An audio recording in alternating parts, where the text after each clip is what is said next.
Bom, pessoal, boa tarde. Vamos continuar aí com a disciplina. A gente ficou sem aula na quarta-feira, né?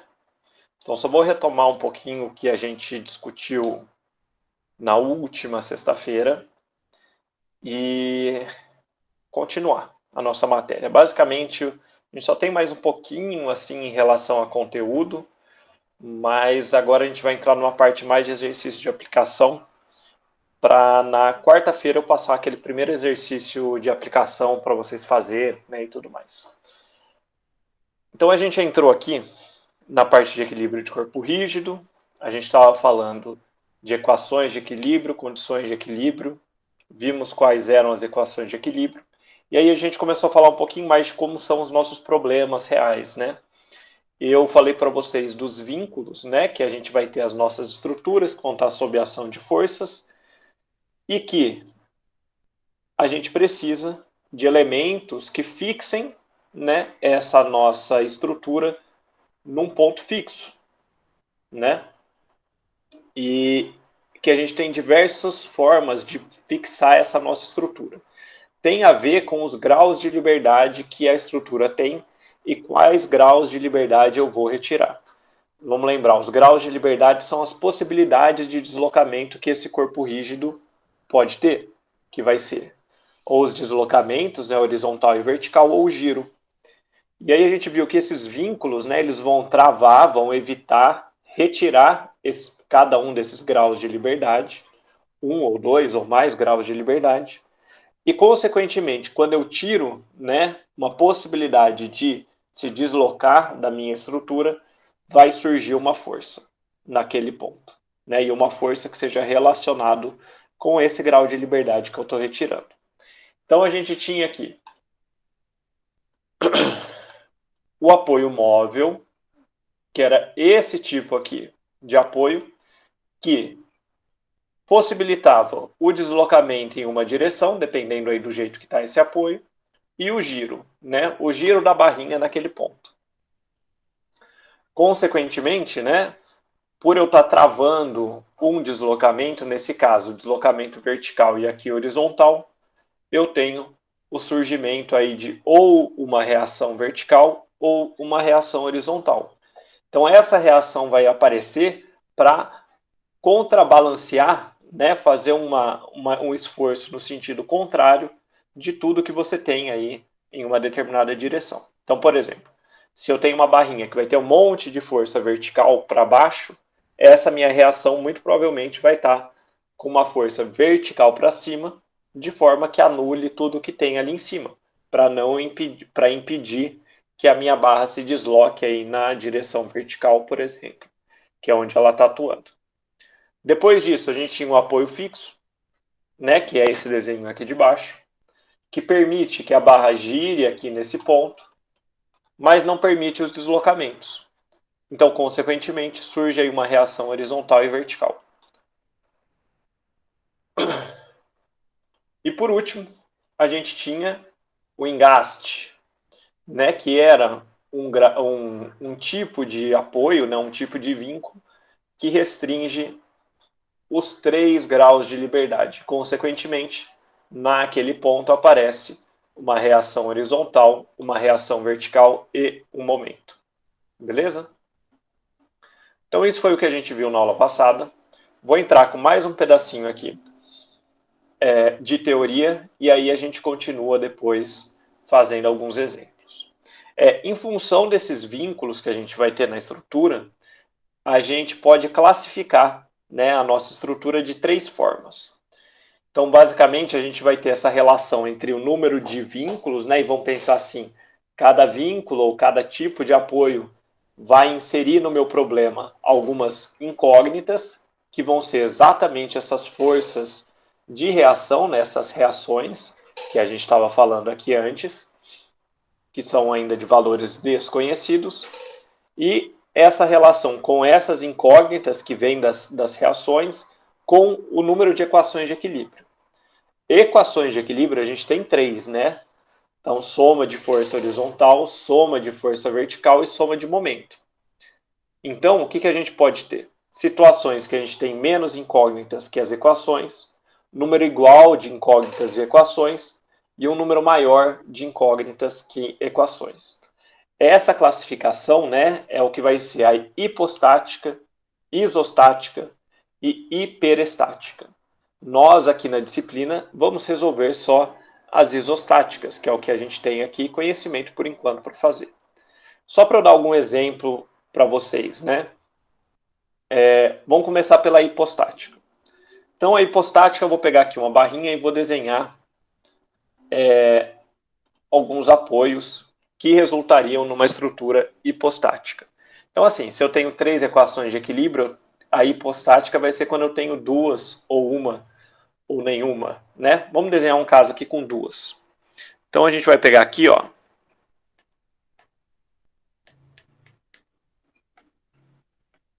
uma situação de 2 apoios móveis. Então, vamos supor o seguinte, ó, neste caso, a gente sabe que aqui vai ter uma reação vertical e sabe que aqui vai ter outro. Então, assim, se eu aplico aqui uma força na vertical para baixo, essas minhas duas reações vão chegar em um determinado valor que vai equilibrar o meu sistema. Então, beleza. Né? Isso daria para chegar numa situação de equilíbrio. Só que, se eu aplico aqui uma força horizontal, então se eu aplico aqui uma força, eu não tenho nada nessa minha estrutura que restrinja, né, que bloqueie esse grau de liberdade do deslocamento horizontal. Então, consequentemente, ela poderia, né, se deslocar nessa direção. Então, teria aí uma aceleração nessa direção. Então, é o seguinte, essa estrutura, né, ela não está estaticamente determinada. Então, pode ter algum tipo de solicitação que faça com que ela se mova, né, se desloque, ou que tenha aí uma certa velocidade. Né? Então vai ter pelo menos uma direção que a resultante dela não vai ser nula e, consequentemente, ela não vai estar em equilíbrio. Beleza? Indo aqui para a isostática, vou fazer o seguinte. Substituir um dos apoios aí móvel por um apoio fixo e vou manter o outro móvel. Então aqui a gente sabe, né? Aqui vai ter uma reação vertical, uma reação horizontal e aqui outra reação vertical. Então, reação horizontal, reação vertical e reação vertical.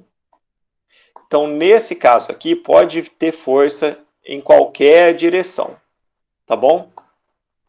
P1, P2. E tendo força em qualquer direção, supondo, né, que esses meus apoios resistam aí infinitamente qualquer coisa que eu coloque em cima, eu consigo fazer com que esses apoios eles gerem forças que equilibram todas as minhas condições de equilíbrio. Então aí eu tenho uma reação horizontal que pode equilibrar qualquer força horizontal e tenho aí as forças verticais que vão equilibrar não só as forças, como os momentos também, que a gente vai ver aí mais para frente. Esse caso a gente consegue resolver sem problema. Por quê? Porque a gente tem 3 incógnitas, as 3 reações, com 3 equações. Então aí é um sistema determinado. Aqui em cima, né, o que a gente tem é que dependendo, né, das equações aí que a gente use, no caso da hipostática, a gente não consegue, a gente até encontra valores para essas reações, mas ainda assim, né, eu tenho essa possibilidade de ter esse movimento. Beleza? E por último, uma situação hiperestática, seguindo a mesma linha, vou substituir os meus dois apoios por apoios fixos. Então, ó,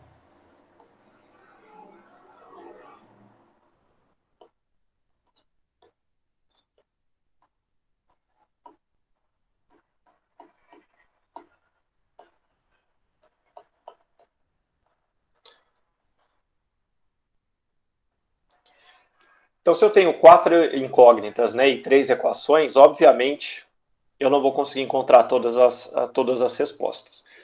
Para ficar um pouquinho mais claro, assim, ó, pense o seguinte: se eu usar soma de força na vertical, vão entrar essas 2 reações verticais na conta.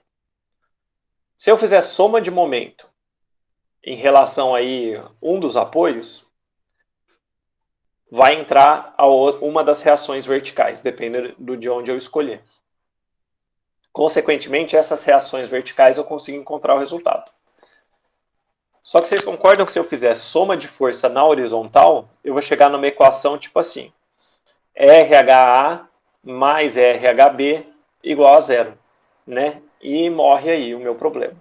Então, nesses casos aqui, eu preciso de mais informações para resolver o problema. E o que é importante aqui também, ó, gente? A gente vai estar focando nesses casos isostáticos. Repara que o desenho que eu fiz aqui só tem um tracinho, um monte de forcinha e uns apoios. Eu em nenhum momento falei para vocês, ó, isso daqui é feito de aço, isso daqui é feito de madeira, né?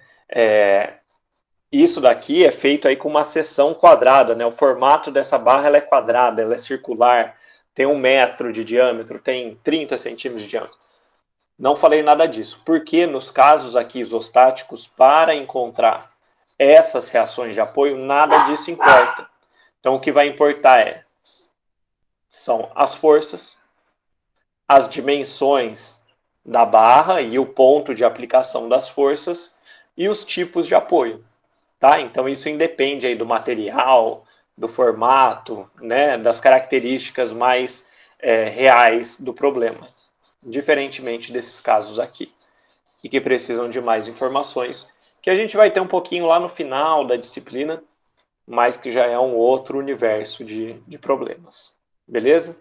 Então, só para contextualizar onde vocês vão estar aí trabalhando, onde vocês vão estar estudando nesse começo. Então, aí a gente vem, né, dito tudo isso, a gente vai para o cálculo das reações de apoio, que é basicamente o que vocês já fizeram em outros exemplos, mas sem saber que era uma reação de apoio. Esse vai ser um primeiro passo de vários, né, dos exercícios daqui para frente. Então, são contas que são simples, vocês viram, né? Mas que é muito importante o cuidado e a atenção, porque é a primeira parte do problema. E o que você fizer daqui para frente vai ser carregado. Então, né, aquela propagação de erros, né, que complica aí o resultado de vocês. Então, vou começar aqui, né? A gente vai fazer alguns exemplos. Esse cálculo das reações de apoio, ele é interessante, né? Como eles são reações que estão no apoio, eles têm que ser reações de alguma coisa. Então, a gente só vai ter reação se a gente tiver uma ação atuando nos nossos problemas. Então, que tenha uma força, ou que tenha até casos que a gente vê mais para frente de elevação de temperatura e coisas assim, tá bom? Então vamos ver aqui o que é esse probleminha nosso. Esses problemas que a gente tem só uma barrinha, né, com os apoios e forças, costumam ser, a gente chama de problema de viga, tá? Isso daqui para vocês é o que a gente chama de viga, né, na parte de estruturas. Então o primeiro passo que a gente faz é olhar para o nosso problema, ver os vínculos, né, os apoios que a gente tem e substituir eles pelas reações correspondentes. Então a gente tem aqui um apoio fixo do lado esquerdo, que vai ser representado aí, né, por uma reação vertical, que eu vou chamar aqui de RVA, e uma reação horizontal, que é o RH. Do outro lado, só um apoio móvel, que trava o deslocamento vertical. Vê, ó, o horizontal está livre. E é isso. Com isso, nesse caso aqui, é um caso simples, às vezes nem justificaria muito fazer, mas é interessante que a gente faça também o diagrama de corpo livre. O que é o diagrama de corpo livre? Bom, eu vou olhar aqui para o meu problema e vou colocar só as ações que estão atuando. Deixa eu ver se eu consigo tirar aqui. Rapidinho. Tem que aproveitar, né, os meios digitais para facilitar aqui o nosso trabalho. Então eu tiro os apoios e coloco só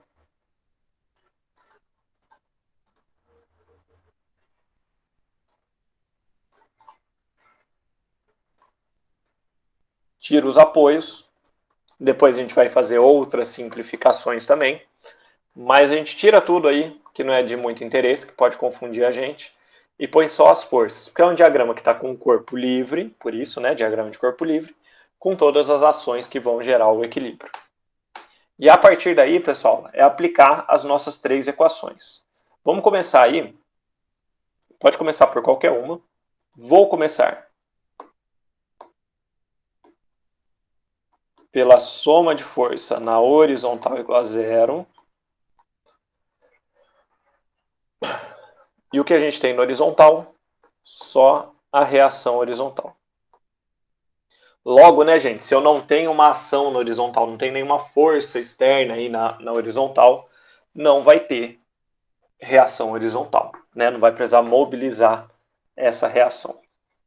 Depois, vou fazer soma de força na vertical igual a 0.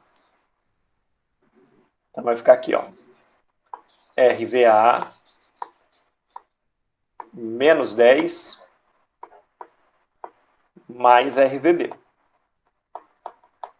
Certo? Que está positivo é porque está para cima, né, que eu adotei, negativo para baixo. Vou fazer o seguinte, ó, vou isolar o RVA.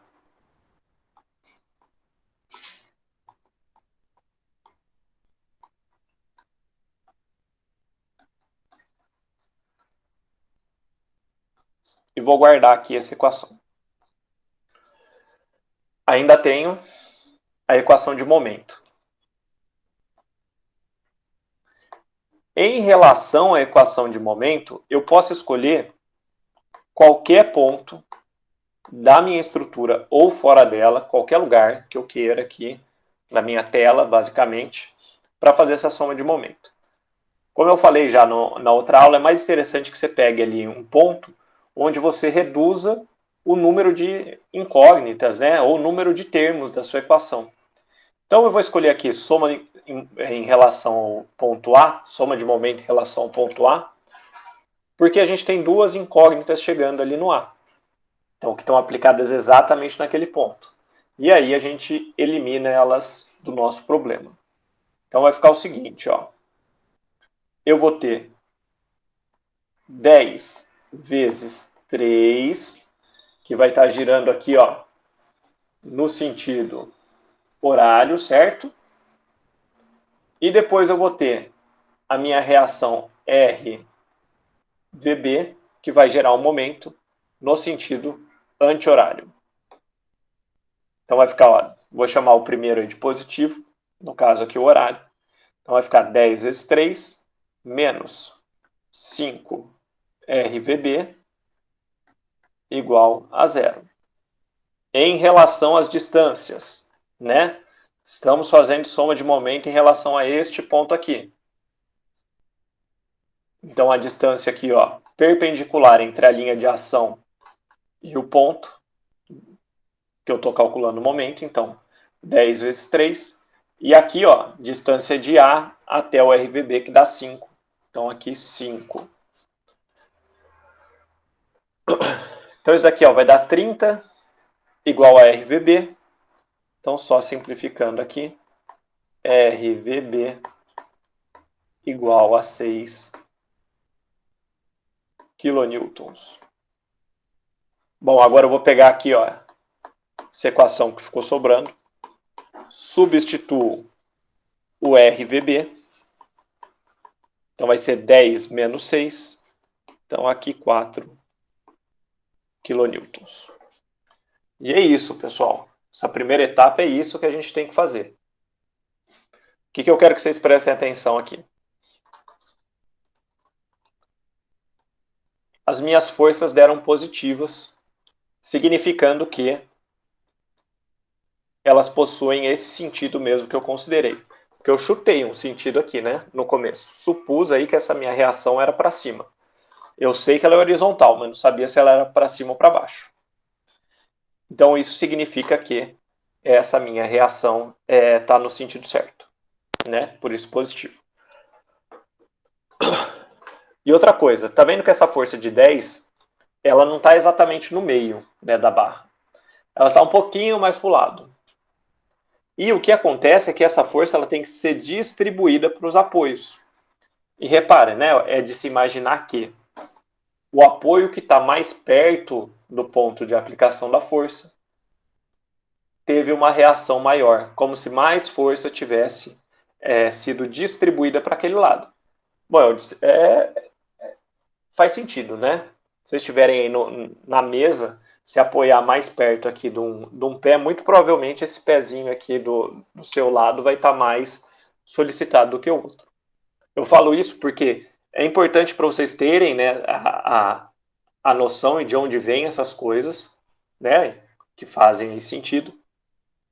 E também para você conferir, né, seus resultados. Você fala assim, nossa, mas eu tenho 30 força desse lado aqui e quase não deu nada, né? Não deu nada de força aqui nessa minha reação.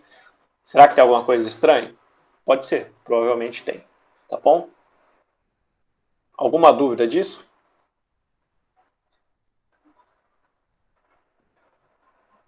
Então vamos lá. Vamos fazer mais um. Então, de novo, ó, primeiro passo. Reações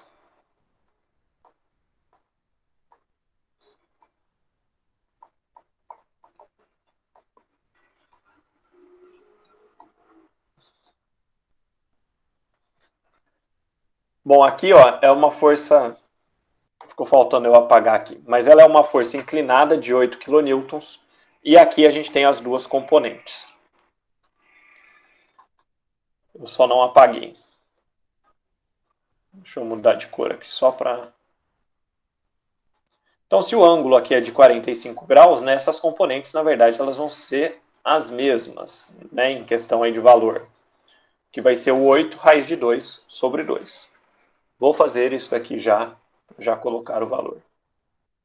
Então, vou deixar assim, ó, melhor.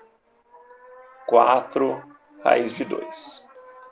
E aqui 4 raiz de 2. Beleza? Então, 8 seno de 45 e 8 cosseno de 45. Então, aí por isso, o raiz de 2 sobre 2. Aqui, pessoal, vamos lá. Vamos fazer o diagrama de corpo livre.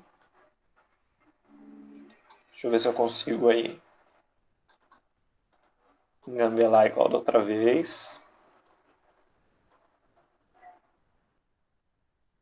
Dessa vez eu não vou conseguir.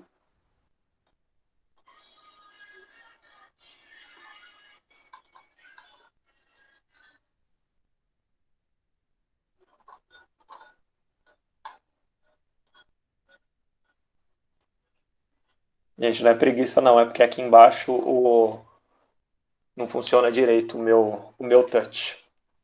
Só por isso.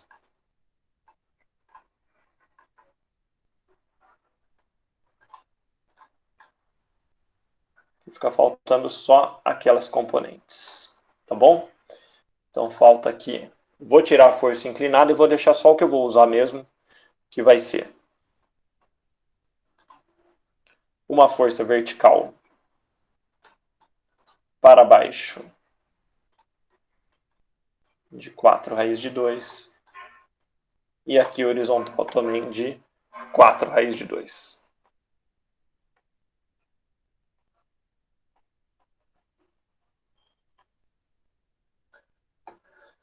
E agora, gente, é só aplicar as equações de equilíbrio. Vamos usar o que a gente viu no outro. Se a gente aplicar, vamos fazer aí primeiro soma de força no horizontal, porque geralmente tem-se poucas coisas na horizontal nesses problemas de viga. Então a gente vai ter, ó, RH para a direita, mais o 4 raiz de 2 para a direita também. Então RH vai dar menos 4 raiz de 2. Deixa eu só colocar o valor mesmo. Então isso aqui vai dar menos 5,66 quilonewtons. Tá bom? Repara que deu negativo, significando que isso daqui, ó, vai estar para o sentido contrário, né, na resposta mesmo. Agora, em vez da gente ir para a soma de força na vertical, que sobra uma equação, basicamente, né, fica uma equação sem resultado, vamos direto para a soma de momento em relação ao ponto A igual a zero. E aí vamos ver o que vai entrar nessa conta. RH, RVA não entra. Isso a gente já viu. Aquele 4 raiz de 2 que está na horizontal também não entra, né? Porque a linha de ação da força também cruza com o ponto A. Que é aqui, né? Que é essa minha extremidade. Então vai entrar, ó, o 4 raiz de 2 vezes 1,5, que gira aí para o sentido horário, certo?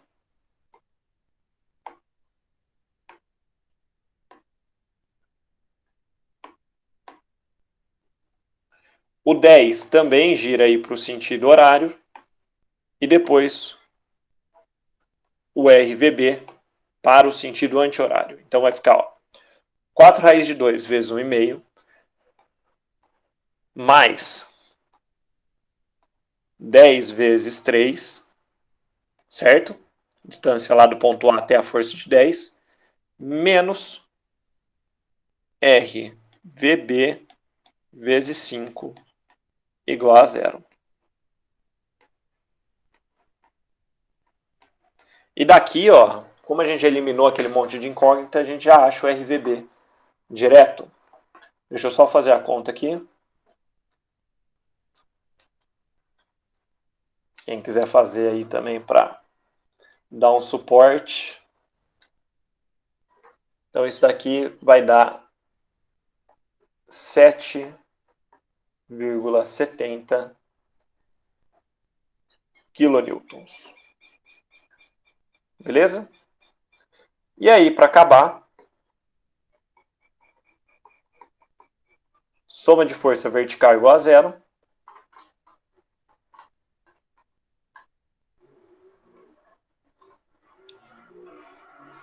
A gente vai ter, ó, RVA, que a gente ainda não descobriu, que é o que está faltando, menos 4 raiz de 2, menos 10, mais 7,7, igual a zero. Então vamos ver aí. 4 raiz de 2.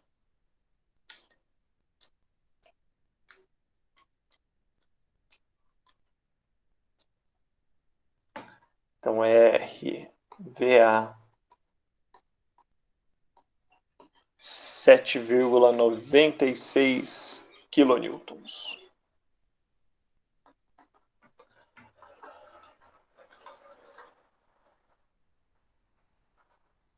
E é isso, pessoal. Tá bom? Então, não tem nada além, tá? Na verdade, tem uma coisinha além, que é o que a gente vai mostrar aqui em seguida. Alguma dúvida nisso? Tá? Reparem, são contas simples, só a gente manter a organização, né? Lembrar o que é positivo, o que é negativo, que a gente considerou, e boa. Então vamos lá. Sem perguntas, né? Tranquilo.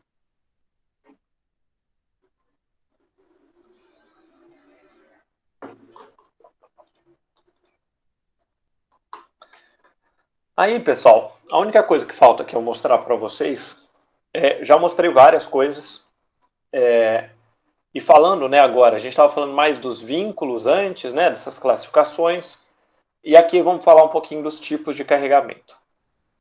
A gente tem basicamente dois tipos de... Desculpa, gente, tinha mensagem que eu não vi. Esse negativo do RH, isso, exatamente. Perdão, não tinha visto. Significa que na realidade aqui, ó, essa minha força, né, para manter o equilíbrio, ela vai estar para cá com valor igual a 5,66. Tá bom?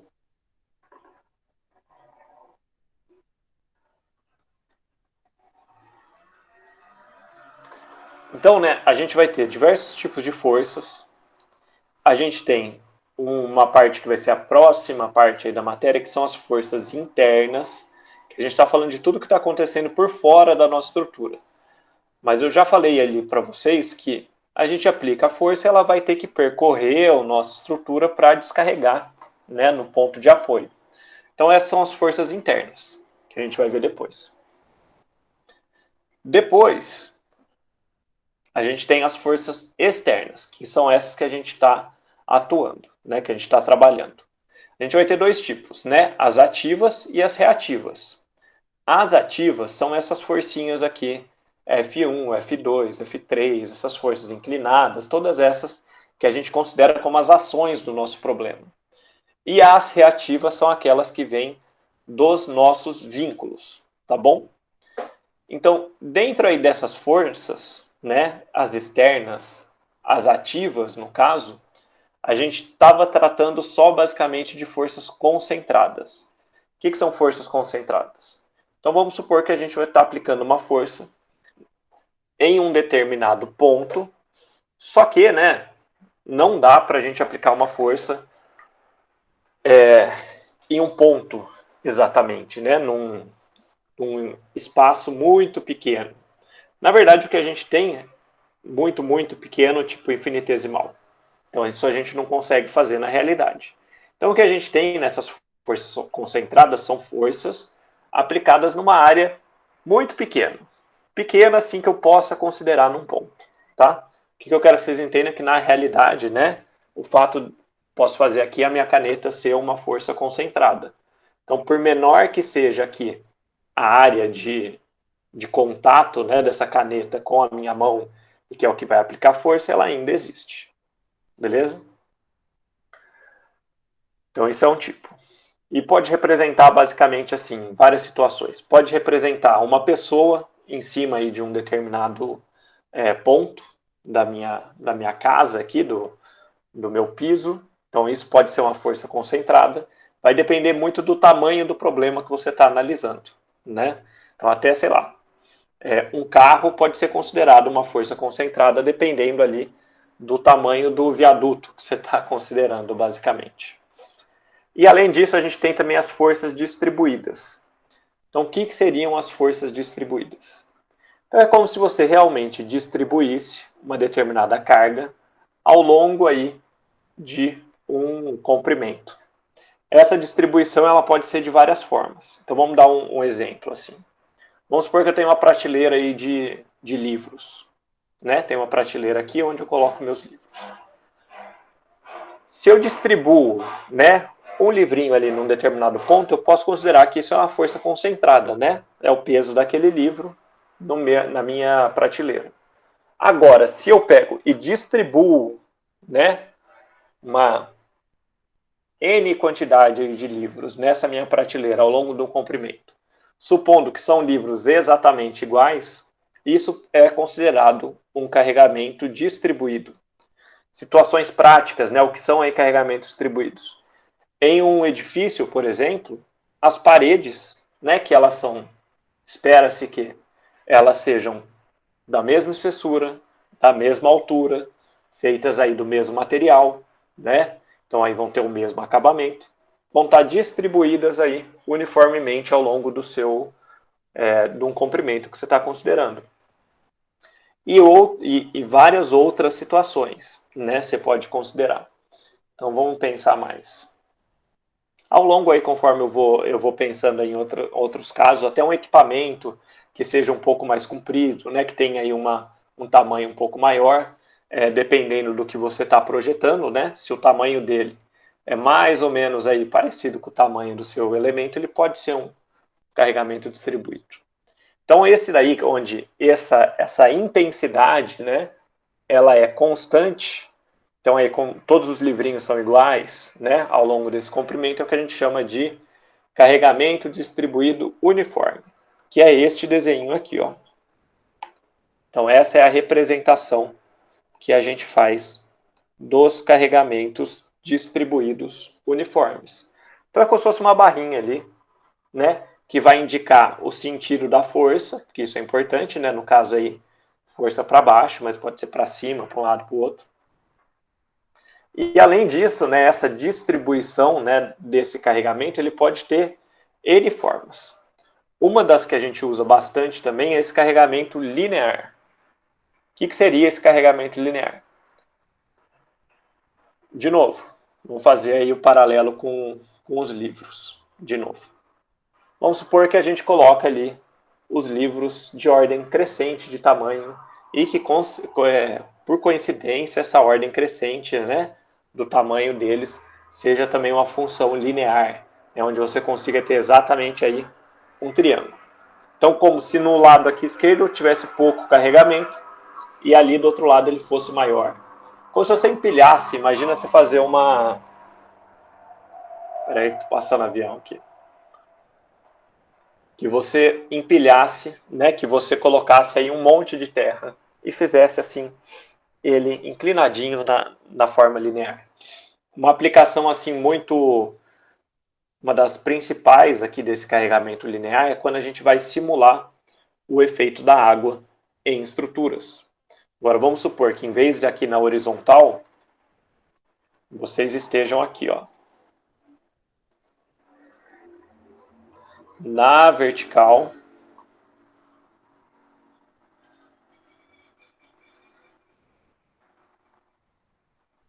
e um carregamento deste tipo.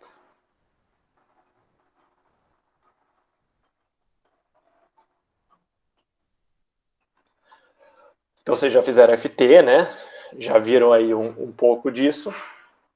Vocês sabem que quanto mais fundo ali a gente vai entrando na água, maior é a pressão exercida aí sobre o corpo em todas as direções. Então esse é basicamente aí o começo, né, da parte aí de hidráulica, digamos assim. E, por exemplo, se a gente estivesse projetando alguma estrutura que fosse uma parede, né, isso é muito comum em barragem, por exemplo. Então, que você tem uma parede que aqui está o nível da água, tá? E aqui você tem toda essa profundidade. A gente sabe que esse aumento de pressão ele ocorre de forma linear com a altura, né, com a profundidade que você está, e consequentemente essa minha parede ela vai estar sujeita por um carregamento distribuído, né, porque tem água em toda a parede, linear, porque a pressão vai aumentando ao longo ali da profundidade. Então essa é uma situação aí que a gente pode projetar, né, e é o que é considerado realmente nesses casos, tá bom? Então assim, só para contextualizar um pouquinho aí de vocês das aplicações, mas as aplicações são inúmeras, tá? Ação do vento em estruturas também, tá? Pode ser considerada um carregamento distribuído. Só que tem um problema, né? Como que a gente trabalha nos nossos problemas em relação aqui a esses carregamentos distribuídos? Bom, basicamente a gente tem que transformar essas forças distribuídas em uma força concentrada. Por quê? Força concentrada a gente sabe trabalhar, né? Tendo ali em qualquer lugar ali da estrutura, a gente sabe o que fazer. E vamos pensar o seguinte, se eu tenho um carregamento distribuído, né, de forças gravitacionais aí, verticais para baixo, se eu quero saber qual que é o que eu substituo esse conjunto aqui de livros que está na minha prateleira, né, ou o peso dessa parede, vocês concordam que talvez uma forma da gente substituir uma força que faça um sentido é eu pegar a soma de todo esse carregamento que está aplicado em cima. Então, por exemplo, se esse carregamento distribuído meu é essa parede, que está no meu caso aqui na minha frente, é só eu pegar e fazer a soma do peso todo dela e calcular sua resultante. Então, a resultante, né, a gente vai substituir esse carregamento distribuído por sua força resultante. Então, a gente vai ver aqui como calcula essa força e também o que vai ser importante é onde que a gente posiciona ela, né? Porque vamos pensar o seguinte, essa minha força que está distribuída, se eu for pegar aqui ó, em relação a um ponto, em relação, por exemplo, a esse ponto aqui, eu tenho várias forcinhas e cada uma delas está aplicando um momento. Então, o conjunto aí de forças aplica um momento na minha estrutura. E o que é importante? Lembra que eu falei ali em uma outra aula, naquele princípio da transmissibilidade. Quando né, eu vou pegar todas essas forças e vou transformar em uma só, eu tenho que fazer com que esta força resultante, no lugar que ela está aplicada, ela tenha ali o mesmo efeito em relação ao deslocamento vertical, à resultante vertical, que é o que a gente vai fazer, mas também em relação ao momento que cada uma dessas forcinhas aplicava no seu ponto, na sua situação original. Então a gente precisa descobrir duas coisas. Primeiro, qual que é a resultante e onde eu aplico essa resultante. Feito isso, aí a gente pode seguir. Vamos por partes.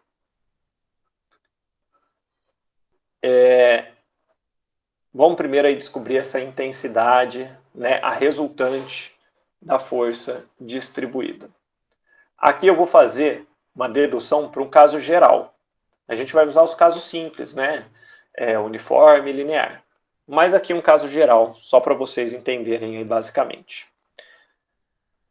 Então, fazendo de novo lá o paralelo dos livrinhos, vou pegar aqui uma barra que tem um comprimento L, vou adotar como x uma variável que percorre aí a minha barra. Então, por exemplo, aqui no começo x igual a 0 e aqui no final x igual a L.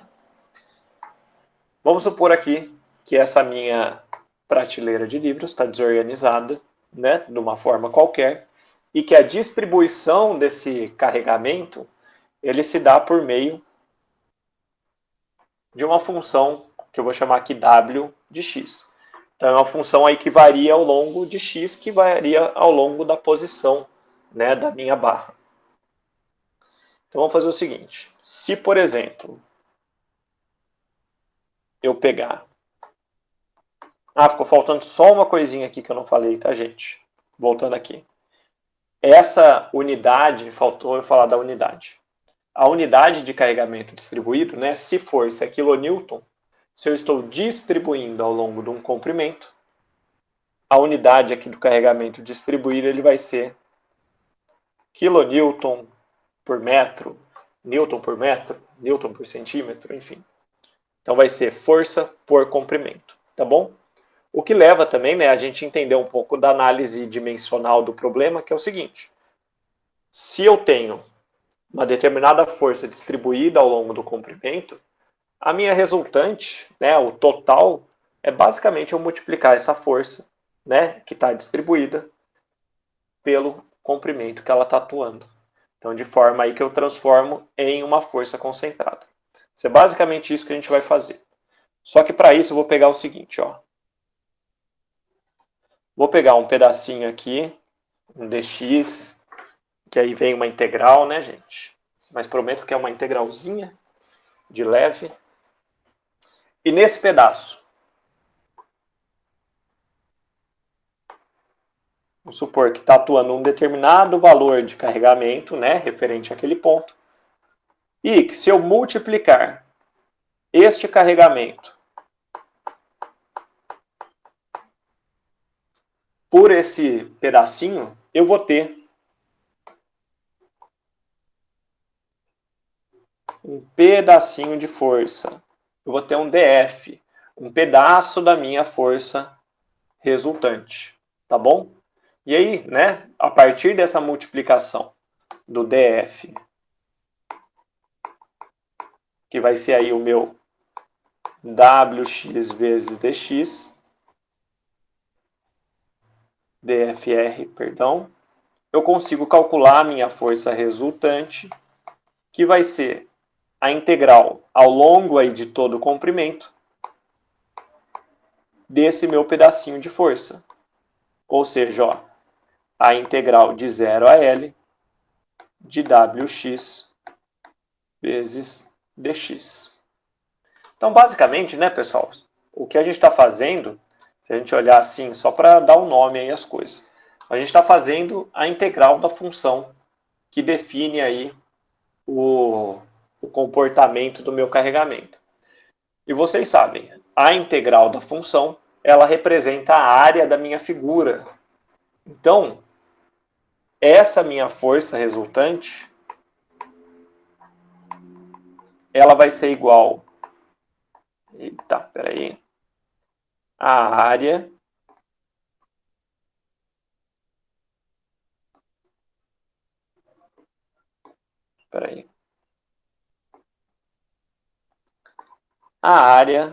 da figura do carregamento. Que o C falhou aqui. Então, é basicamente aí você conseguir calcular a área dessa figura. Então, se o carregamento distribuído aqui uniforme, a gente vai calcular depois, vai aplicar a equação. Constante é esse retângulozinho, onde a gente supõe que a altura é o valor do carregamento e o comprimento é o comprimento. Então, aí você faz a área do quadrado. O linear vai ser a área do triângulo.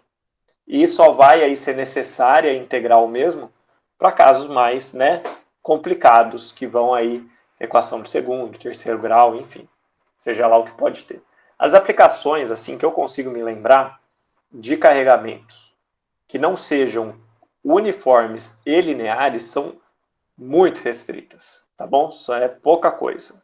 Então, é coisas ali que vão ali mais para uma parte mais complexa do problema, que geralmente é até simplificado, algumas coisas de barragens especiais, assim, fundação, coisa bem que não aí convém para vocês. Mas só para mostrar de onde vem tudo isso. Beleza? Então isso aqui é a parte 1. Então sabemos aí que a resultante é a área aí da figura ou a integral aí da equação que define esse carregamento. Em seguida, a gente precisa saber onde colocar essa força. Como eu falei para vocês, é como se a gente tivesse várias forcinhas distribuídas e a gente está somando cada uma delas em um determinado ponto. É isso aí que é a nossa resultante, basicamente. E quando a gente soma todas elas em um único ponto, ou a gente transfere todas elas para um mesmo ponto, a gente tem que levar em consideração o momento que ela fazia na sua posição original. Tá? Então, o que a gente vai fazer aqui? Vamos seguir da mesma forma. Vamos pensar primeiro, né, que eu vou ter uma determinada força resultante.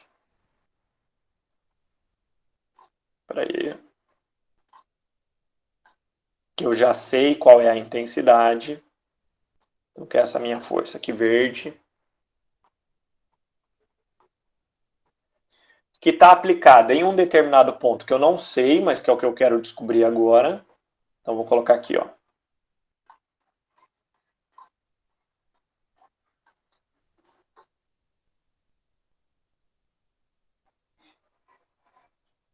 Que está aplicada em um determinado ponto.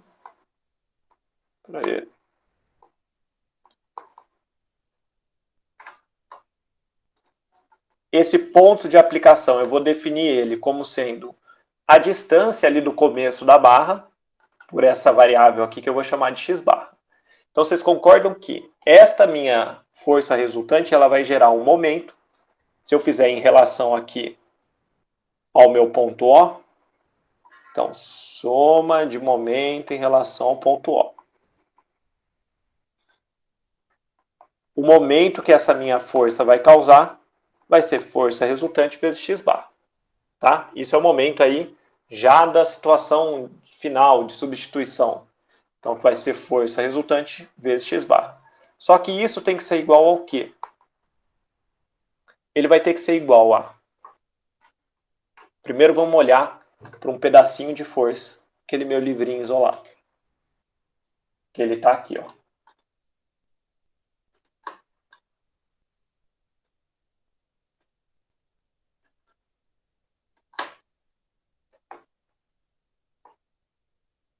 Aquele pedacinho de força que eu usei ali, que era igual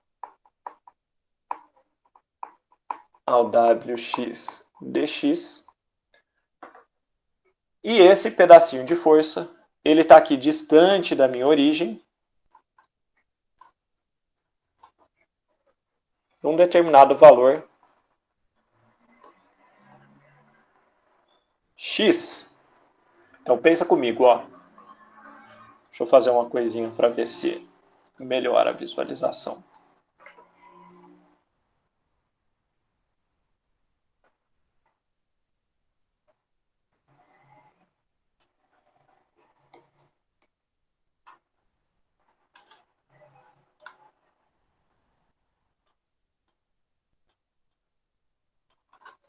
Então essa minha forcinha preta aqui é o DF, tá? Então é uma força que está pedacinho de força, imagina, o peso só daquele meu livrozinho isolado da minha prateleira, que está a uma distância x.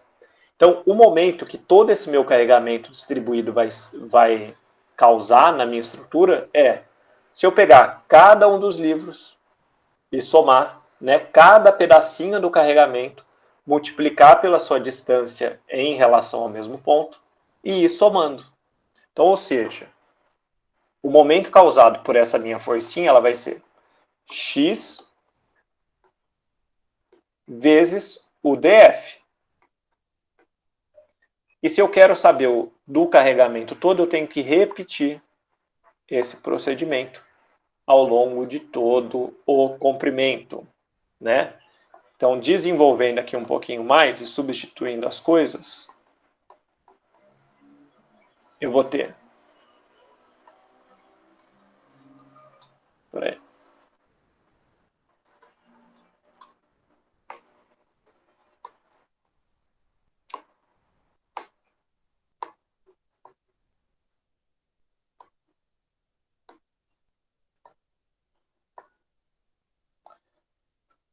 Integral de 0 até L, né, que é o comprimento do meu carregamento, vezes x wx dx, substituindo aí o df.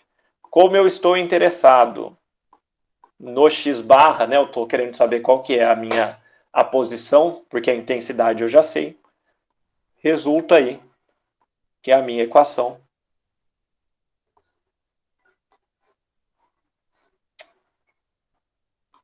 Espera aí, pessoal.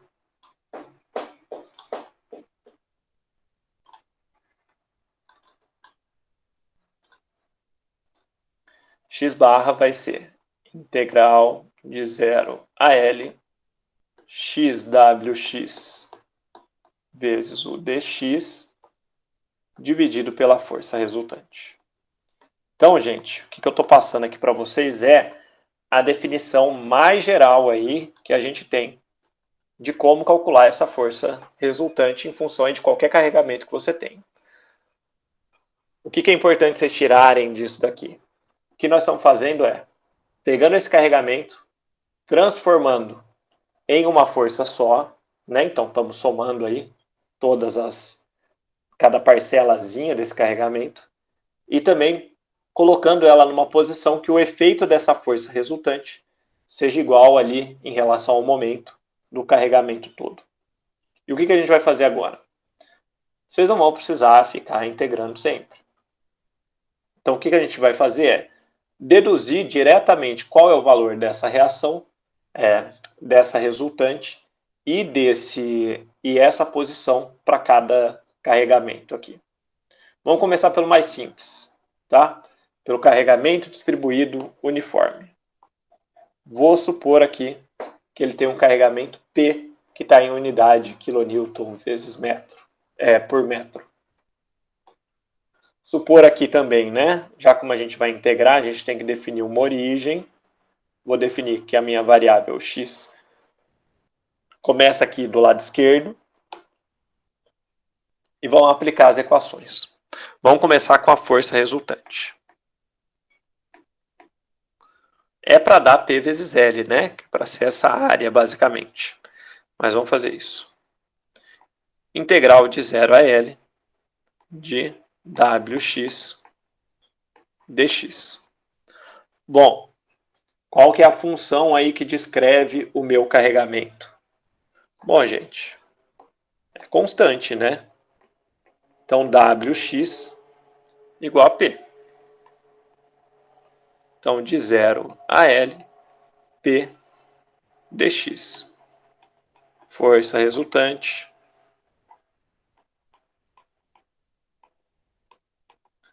igual a PL. E é isso, tá? O que vocês precisam saber daqui para frente agora? Viu um carregamento distribuído uniforme, a sua resultante é o comprimento vezes a intensidade. Simples assim, tá bom? Comprimento de onde está atuando essa força, tá? Então, beleza.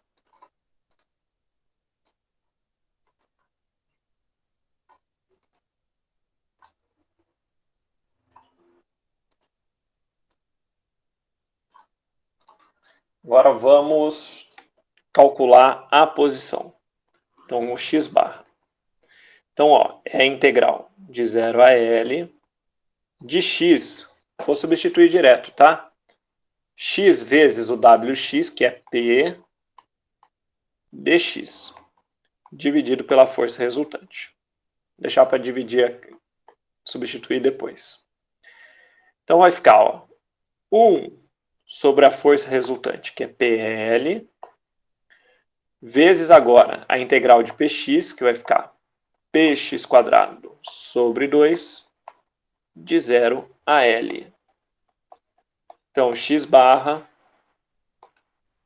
PL quadrado sobre 2 PL, corto P, corto L, então vai ficar L sobre 2. Se imaginar, né? Na dúvida, como é uniforme, você põe no meio. Então, o que a gente vai fazer a partir de agora?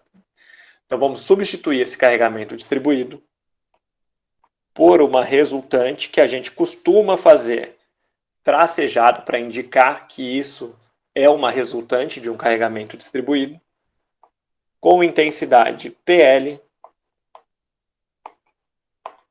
posicionada aí a L sobre 2 do nosso carregamento, da nossa origem, tá bom?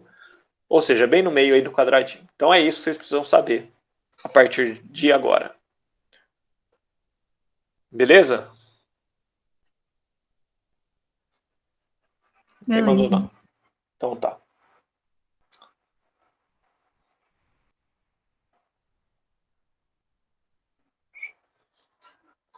Então agora, o outro caso que a gente vai fazer também é o carregamento linear. Então o carregamento linear também, deixa eu colocar aqui a minha origem, o x. E aqui é basicamente o seguinte, ó. No começo ele é 0 e no final ele é p, tá? E ele varia ali com uma determinada taxa, né, ao longo desse comprimento. Bom, se a minha equaçãozinha é linear, eu tenho que descobrir aí qual que é o meu equação Wx. Como ele começa do zero, né, no meu x igual a zero, então ele não tem aquele termo livre, né? Vamos supor, equação de reta, y igual a x mais b. Então não tem ali o b. E essa taxa de crescimento vai ser o p dividido por l. Vocês concordam que a equação que descreve o carregamento vai ser essa daqui? Porque, ó, para x igual a zero, carregamento dá zero. Para x igual a L, carregamento dá P. Beleza? Então, feito isso, vamos calcular aí a força resultante, que é a integral de 0 a L do Wx, que é o PLx, que vai ficar P sobre L, x quadrado sobre 2 de 0 a L. Força resultante vai dar aí, fazer bem passo a passo. Corta aqui, corta aqui.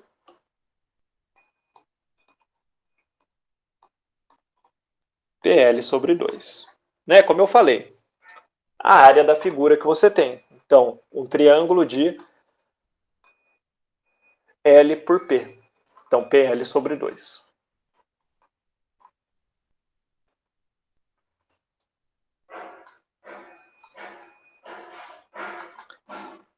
E agora, para finalizar, vamos descobrir aí a posição, o x barra, que vai ser, ó, integral de 0 a L, x wx dx sobre força resultante. Então, vou deixar aqui, ó, 1 sobre força resultante vezes a integral de x P sobre L x dx. Então, x barra 1 sobre força resultante vezes a integral de 0 a L de px quadrado L dx. Então, integrando isso, vai ficar px ao cubo 3L de 0 a L. Agora, pessoal, vou substituir já o FR, então a força resultante, que é PL sobre 2. Como está invertido, então vai ficar 2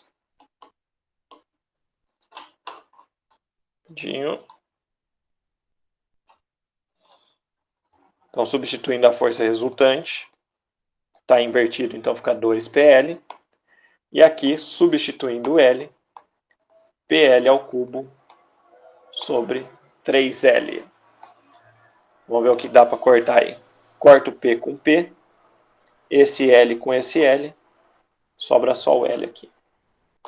Então fica x barra 2L sobre 3.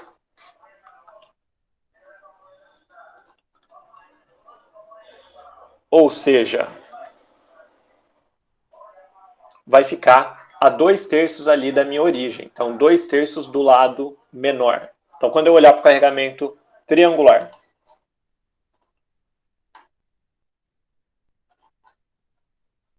vou substituir aqui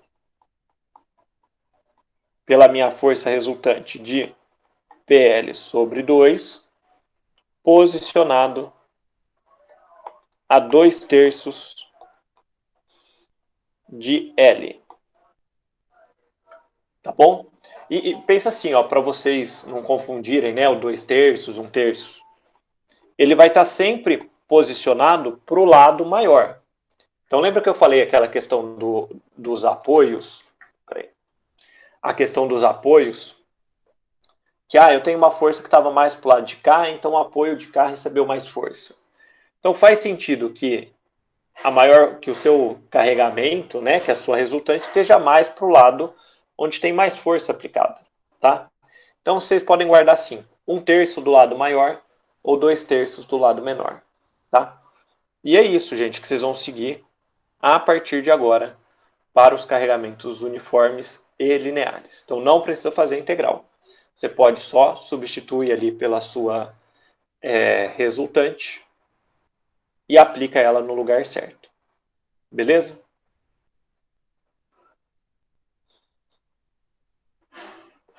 Então, vamos ver como é que a gente aplica isso de fato. Vou começar aqui a fazer um exemplo. Aí, na aula que vem, a gente faz mais. Então, tenho aqui essa minha viguinha com um apoio fixo e um apoio móvel. Vou desenhar aqui direto o diagrama de corpo livre.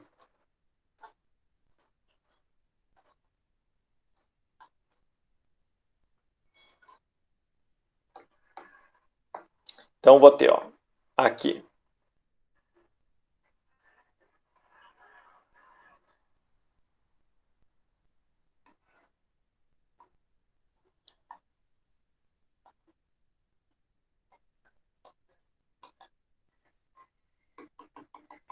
Espera aí, pessoal. Vou desenhar aqui do lado, aí eu transfiro. Reação vertical em A. Reação horizontal em A. Também uma reação vertical em B.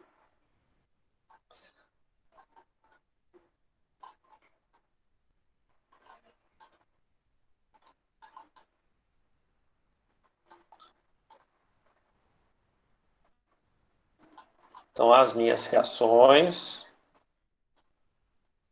do apoio a minha reação do apoio B, uma força concentrada aqui de 10 kN.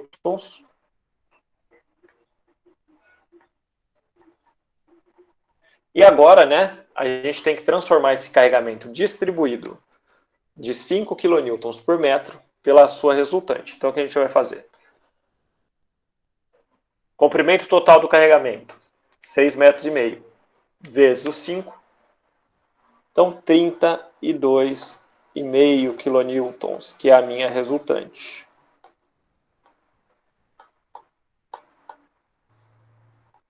Aplicado na metade do 6,5, que é o 3,25.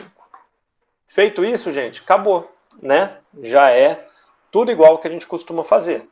Então, ó, soma de momento em relação ponto A igual a zero. Então, vai ficar 32,5 vezes 3,25, certo? Girando aí no sentido horário, mais 10 vezes 4, menos RVB vezes 6,5 igual a zero.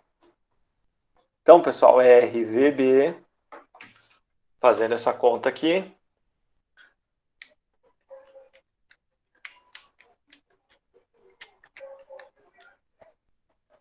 RVB igual a 22,4 kN. Seguindo, soma de força na vertical igual a zero. Então tem, ó, RVA que eu não conheço ainda, menos 32,5 menos 10 mais o 22,4, que é o RVB que eu acabei de achar.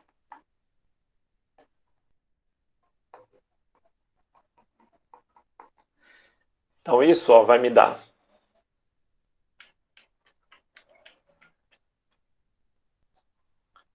20,10 kN.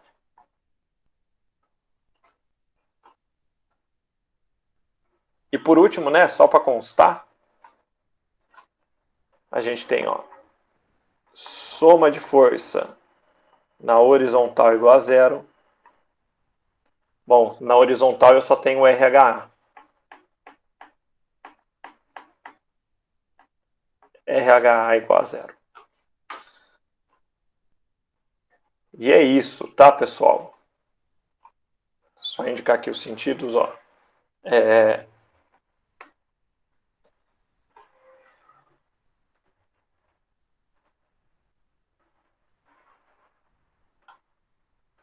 Que vai ficar, ó, horário, horário e anti-horário, para a soma do momento. Então, pessoal, é isso, tá? É o que eu tinha para falar hoje. Então, aí, entrar um pouquinho mais no cálculo das reações, inserir o carregamento distribuído. Para a aula que vem a gente fazer só mais alguns exercícios, tá? Não são muitos. E vou passar outro para vocês fazerem também.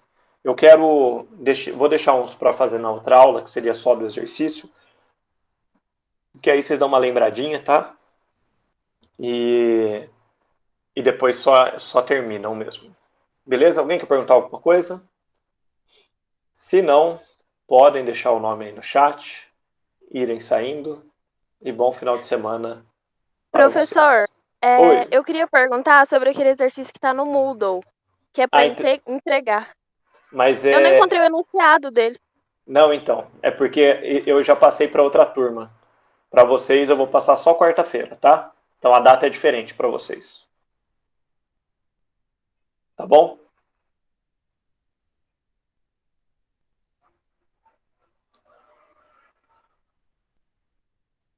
Porque como teve o feriado aqui, vocês ficaram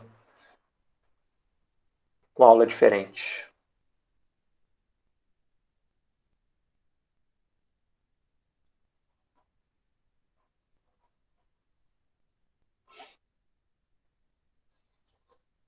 Obrigado, pessoal. Bom final de semana. Fiquem em casa. Não aglomerem. Por favor.